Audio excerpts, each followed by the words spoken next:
love, sis in talk, sis in chika, ano pa, sis in shopping, sis in eating, lahat po at lalong-lalo na doon sa mga kakatapos lang mag-exercise at magluto ng tanghalian kasi malapit na tayo mag-lunch. Diba? Tama yan. Ngayong araw po, ang kasama namin, total nag-exercise na rin lang kayo, ay talaga mga super-duper mga sexy girls. Yan ang mga kasama namin ngayon. At syempre, yung mga sexy girls na yan, syempre pag dumadaan sila, nakikita sila ng mga lalaki, eh talaga namang sila ay hinahangaan. Ngayon, syempre, kailangan natin itanong sa kanila kung ito bang kaseksihan nila ay nagpapahamak sa kanila. Syempre, kasi hindi natin maiwasan. Pag sexy sila, may oras na nababastos sila. O may oras namang yan, pinipituan sila ng mga boys. Na sana gawin ng mga boys sa akin once in a while. Ako din. Para ma-flatter ako, di ba? Para Uy, ganyan. Uy, pinituhan ako ng boy. Uy, nakakainis, parang KSG. Oo nga, kahit ako gusto ko yung ganyan, mga... Kaya nga, makakasama na. At hindi lang yung mga ganyang klaseng mga pangyayari sa kanila. At saka syempre, lumalabas silang sexy sa pelikula. Yung lumilitaw ang kanilang mga alindog dyan sa kanilang mga pelikula. Mula dyan, nagkakaroon ng mga intriga at kung ano-anong gulong etching dyan sa buhay nila. Kamustahin naman natin kung ano nangyayari sa mga ganon. Kaya kayo, huwag kayong aalis dahil magbabalik kami dito lang.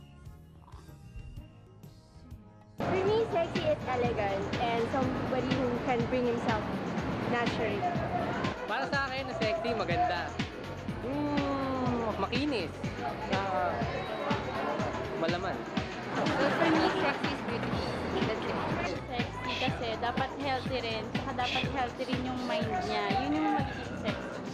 Yun. Para sa akin, sexy ako. Kasi feeling ko, healthy ako at saka yung mind ko healthy. Para sa akin, ang sexy, yung kumbaga, nakikita yun sa sa katawan, physical appearance. Tapos, hindi lang naman, di ba, sabi nga pag sexy, hindi lang naman sa physical appearance, kundi palok na rin gano'n. Di ba, in general na. Ito ang babaeng umagaw ng biyayang dapat sana ako ang nakasama. Ang kinaiingitan ng lahat ng babae, hindi masyadong pinagpala. Aya Medel. Sana lang.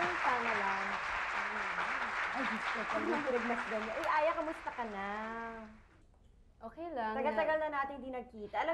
Alam niyo pa si Aya, nagsimula yan dito sa Channel 7. Yes. Sa I MU. remember sa MU. Bagong-bago lang ako noon eh. Was that your first show? Yun ang pinakaunang labas, di ba?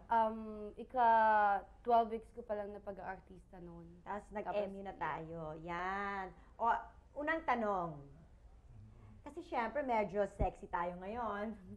Kailan ba sa palagay mo nagiging disadvantage yung pagiging sexy?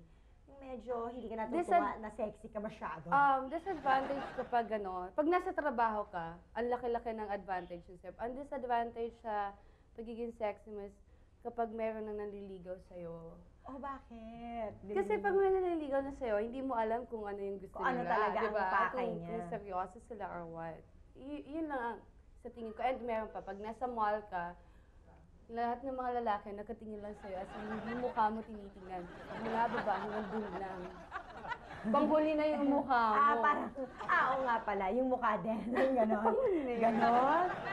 Ganun lang. Nararamdaman. Actually, setback din pala yun, malungkot. Pero most of the time, happy ka naman. Di ba? Siyempre, pag may trabaho ka.